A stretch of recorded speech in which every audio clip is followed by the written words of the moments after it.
Bismillahirrahmanirrahim. Rabbi shrah li sadri wa yassir li amri wahlul 'uqdatam min lisani yafqahu qawli. Allahumma iftah alaina hikmataka wa anshur alaina min khaza'in rahmatika ya arhamar rahimin. Baik, revision series paper 6. Okey. Ni masa PGG 16 Ogos.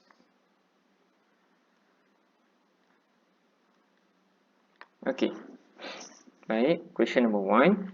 A student use paper chromatography to spread a mixture of colored dyes. Okay, mixture of colored dyes. Diagram shows the apparatus used. Okay, chromatography.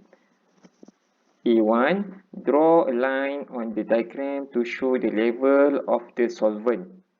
Okay, kita kena draw line level of the solvent. Okey, dekat mana? Setakat mana kita nak rendamkan paper chromatography kita ni dalam solvent? So, apa ciri-ciri dia? Yang pertama, dia mestilah below dot. Apa dot tu? Inilah dia, dot tu. Mixture of colored dyes ataupun dot. Okey. Ciri-ciri yang kedua, dia mestilah antara line between baseline and bottom of paper. Okey, yang mana tu bottom of paper tu? Inilah dia bottom of paper. Maksudnya paper ni sekurang-kurangnya kenalah terendam dalam solvent dan mestilah di bawah baseline. Inilah kita punya baseline. So antara dua ni. Dan pastikan tak kena dekat kita punya dot. Dia mesti bawah dot. So macam mana? Macam ni lah. Okey, inilah kita punya solvent. Dan solvent tu mesti macam ni. Sekurang-kurangnya. Okey, ciri-ciri dia bawah dot tak kena dengan kita punya mixture of colored dyes. Dan di antara line between baseline ni baseline dan bottom of paper. Okey. A2, suggest a suitable solvent that could be used. Okey. So apa solvent yang sesuai? Senang je, water. Kenapa water? Sebab water ni adalah universal solvent. Universal solvent. What could be used to put the mixture of colored dyes onto the paper?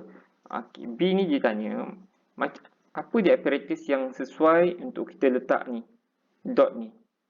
So, antara yang sesuai kita guna, senangnya kita guna adalah dropper. Okay. C, the clip hold the paper in position. Why is this important for the chromatography experiment? So, kenapa penting kita klipkan kita punya chromatography paper tu? To make sure mixture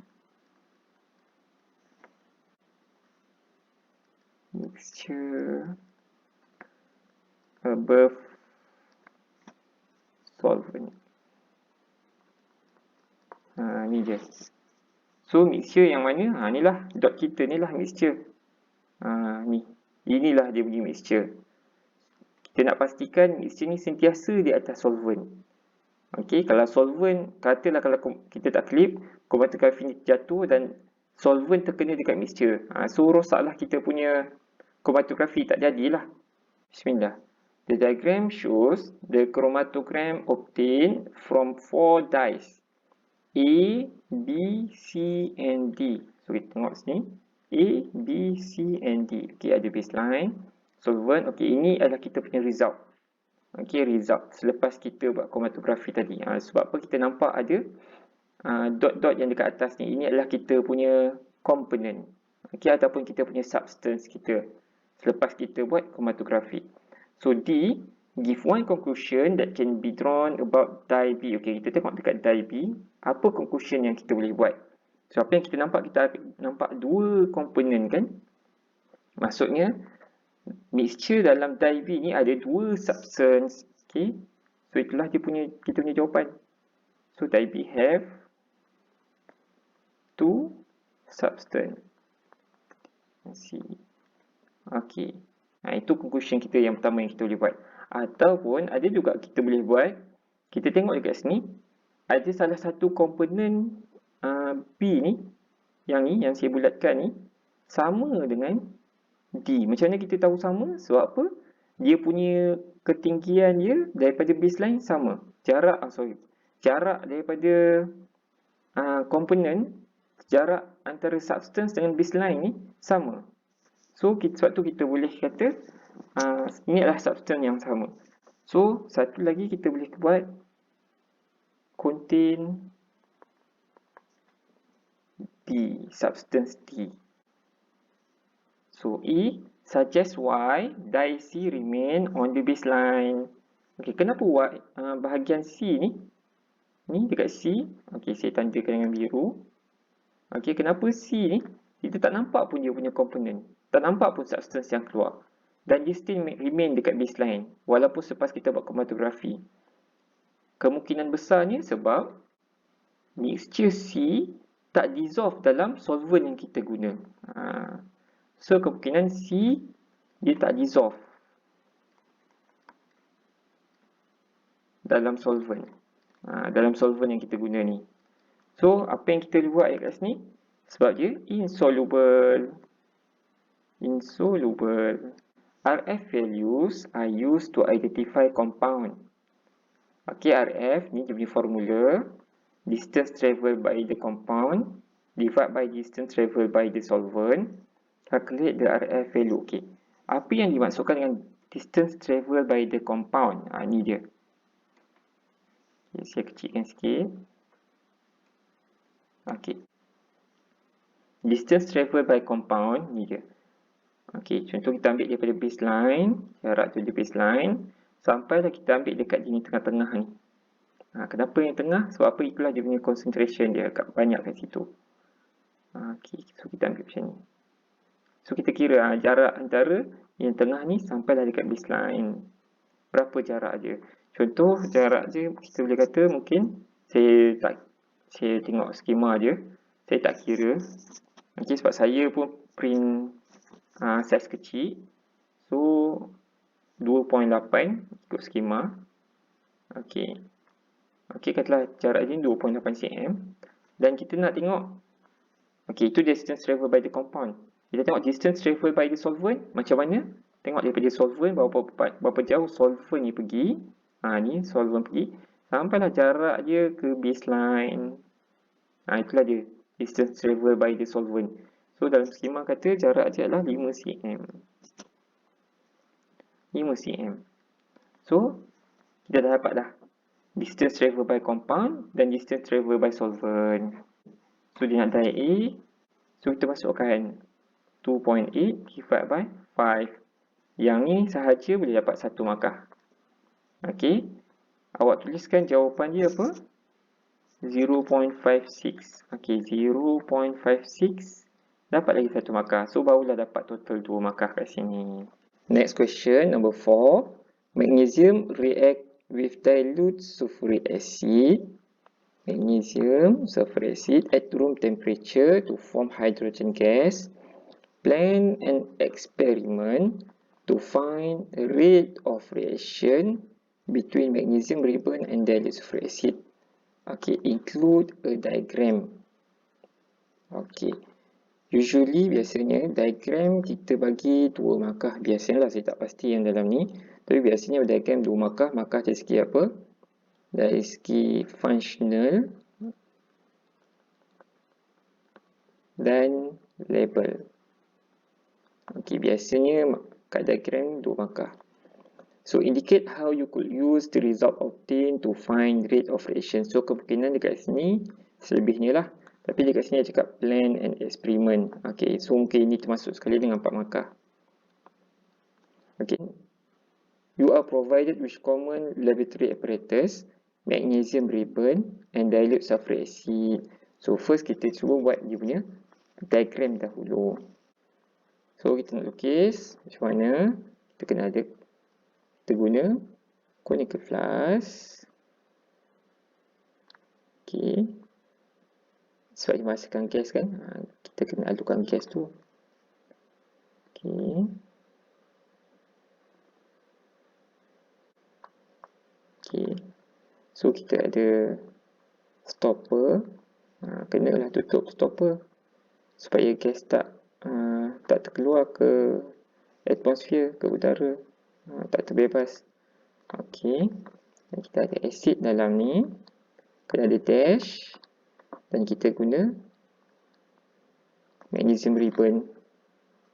Ini magnesium ribbon. Okey. Kita guna inverted measuring cylinder untuk collect kita punya gas tadi. Okey. Ni kita punya apa kita panggil ni, through, ataupun kita kata basin lah. Okey, water through, bekas isi air tu. Okey. Dan kita pun isikan penuh. Katalah sampai sini dah air dia. Okey, ni adalah water. So next kita label. Kenapa jadi?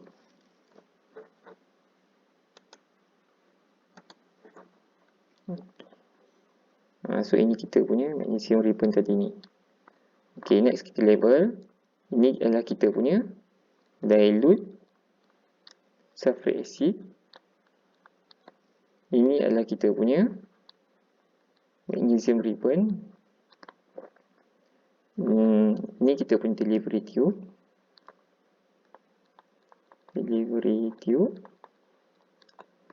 Okey, ini water kita tadi ni. Dia kena ada dash. Dan dia graduated measuring cylinder. Kita ada ni. Okey, ini ruang kosong. Okey, ini measuring cylinder.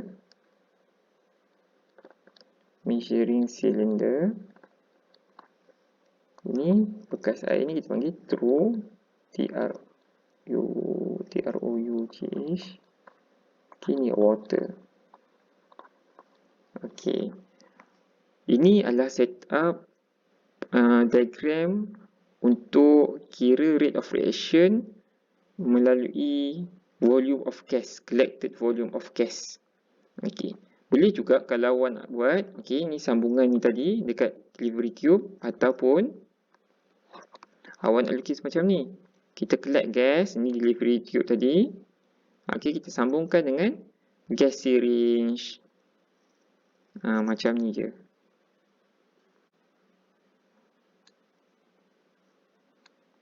Ni kena rapat lah. Okey, gas syringe. Lepas tu kita adalah dia punya graduated kat sini. Okey. So, ini dia kita punya diagram. Kita dah label dan kita dah functional. Maksudnya, diagram yang kita lukis ni berfungsi. Okey, so apa poin yang kita nak letak? Poin yang pertama. Pour dilute sulfuric acid. Awak buatlah ayat penuh boleh. Nak buat dalam bentuk formula pun boleh. H2SO4. H2SO4 into conical flask.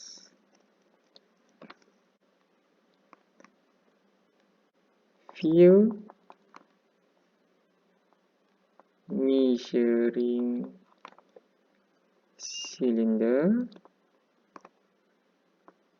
with water and inverted it. Maksudnya apa? Kita penuhkan kita punya measuring cylinder tadi tu dan kita terbalikkan. Dan kita kena pastikan, make sure that all the water in the measuring cylinder stay in the measuring cylinder walaupun kita dah invertedkan dia tadi. 3. Add magnesium ribbon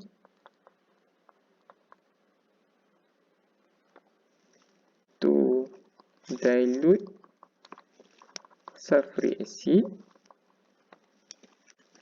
and start stopwatch ataupun timer stopwatch, WATCH. Okey, ataupun awak boleh cakap start timer. Okey, yang keempat, measure and record volume of hydrogen gas produced for every 10 seconds until no more gas produced. Last, number 5. Okay, kita bagi dia punya formula terus. Okay, macam mana formula dia? So, to calculate rate of reaction equal to volume of gas collected divide by time taken. So inilah dia. Okay. So kita ada boleh bagi 5 point kat sini. So maksimum dia yang kita dapat 4 point yang kita boleh guna. Okay. Okay, ada satu cara lagi. Kita guna by mass loss. Okay, saya buat kat sebelah ni. Mass loss. Okay, kita guna conical flask. Okay. Ada. Ni dia cotton wool. Supaya apa? Gas sahaja yang terbebas. Dan kita ada kita punya asid.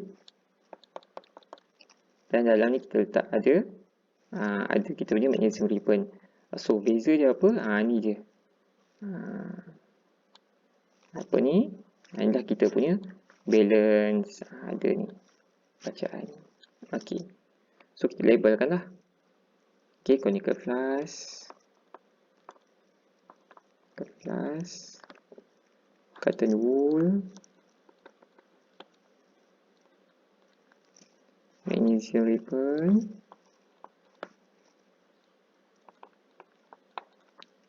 kita punya dilute sulfuric acid H2SO4. Okay, ini kita punya balance. Okay, procedure number 1 sama macam ni. Pour dilute H2SO4 into conical flask. Sama. Okay, step yang kedua ni agak berbeza sebab kita guna kita suka cara yang berbeza kan. Number 2, place the conical flask on a balance. Okay. 3. Ini sama juga macam ni. Number 3. Tengok ni. Add magnesium ribbon to dilute sulfuric acid and yang tu and record initial mass. Okay. Number 4. Measure mass loss for every 10 seconds until no more gas produced. Number 5. Formula dia rate equal to mass loss over time taken. Oh ya, ada satu. Ni point yang kedua. Sebab ni punya syringe kan. So kalau yang point yang kedua ni, kalau kita guna inverted measuring cylinder, inilah dia fill measuring cylinder with water and inverted it. Kalau kita guna gas syringe, kita kata apa? Kita connect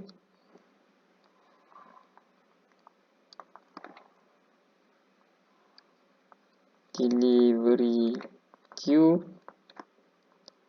with gas syringe, SYRINGE. Okey, itulah kita tinggal tadi. Okay, saya baru perasan nombor 3 ni. Okey, poin nombor 3 ni kita ambil semua. Ni nombor 3 ni kita ambil semua sampai stopwatch. So dekat sini pun kita ambil semua juga. Sampailah kita start stopwatch. Okey, itulah yang saya nak betulkan. Okey, saya dah potong awal kat sini. Okey. So poin nombor 3, add magnesium ribbon to dilute sulfuric acid and start stopwatch. Yang ni pun sama juga. Nombor 3 yang untuk gas. Okey, sebelah ni untuk gas. Yang sebelah ni kita ambil dia punya loss in mass. So samalah. Poin 3 dia. Okey kelas.